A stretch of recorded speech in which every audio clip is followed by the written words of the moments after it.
Birthday, anak! Anong wish mo sa birthday mo? Ang wish ko, sana magka-tablet na ako para makapaglaro na ako ng Roblox. O sige, pag natulog ka, pagkagising mo, may tablet ka na. Talaga, Nay? Matutulog na ako. Excited na ako.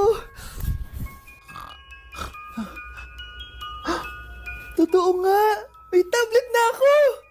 Happy birthday, anak! Ang bilis mo naman lumaki. Teenager ka na agad. Anong wish mo sa birthday mo? Hindi na ako mag-wish ng mga bagay, Nay. Ang wish ko lang, sana maging happy family tayo palagi. O sige, matulog ka ha. Pagkagising mo, matutupad yung wish mo. Opo, Nay. Nay? Nay? Nay? Ba't walang tao dito? Kuya? Ate? Teka, si Kyle ba yun? Lumabas ba sila, nanay? Nay? Kyle? Anong ginagawa mo dito sa labas? Hinahanap ko po sila, nanay. Oh, Kyle! Nandiyan ka lang pala. Balik ka na doon sa bahay. Naghihintay na si nanay. Talaga, ate? Yay! Tita, sama na kayo. Sige, tara. Kyle! Nay, happy family na ba tayo? Oo naman, anak. Yay! Scarlett, anong nangyari sa kanya? Patay na si nanay, pati yung dalawa naming kapatid. Namatay sila nung birthday niya. Kaya tuwing magbe-birthday siya, sila yung hinahanap niya. Grabe pala yung trauma. Anak, malapit na tayo magsama. Talaga, Nay. Sobrang miss ka na namin, Kyle. Excited na kami, Kyle. Excited na rin ako, mga ate, kuya. Ate, makakasama ko na sila, nanay. Matutupad na yung birthday wish ko.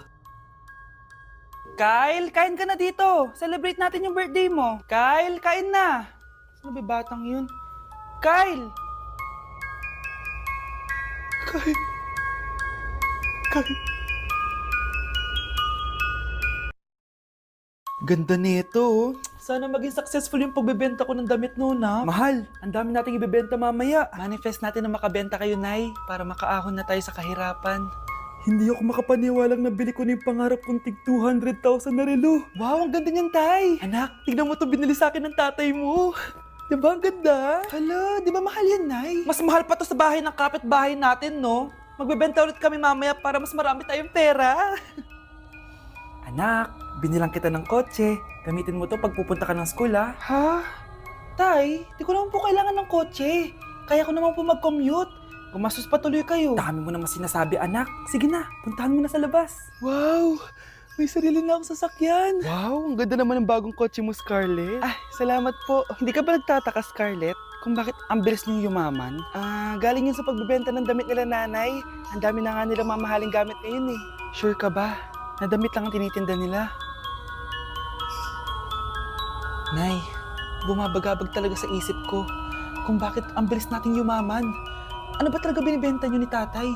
Ano ka ba, anak? Malaki talagang kita sa pagbebenta ng damit. Pero, Nay, wala nang pero-pero. Hindi ka ba masaya, anak?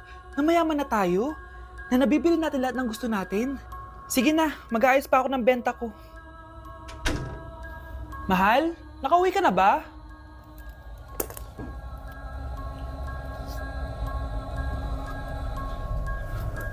Ano ba talagang laman nito? Nagbebenta sila ng laman loob ng tao. Wow! Sobrang ganda, mahal! Buti naman nagustuhan mo, mahal. Nga pala, kinuha ko na yung laman loob ng kapitbahay natin. Si Rosa? Malaki pera na naman to. Mahal, hindi dapat malaman ni Scarlett to, ha? Ano yun? Nasaan yung ledger? Nandito lang yung kanina. Ba't mo winala yung ledger, mahal? Nandun lahat ng mga sikreto natin. Sinong tao dyan?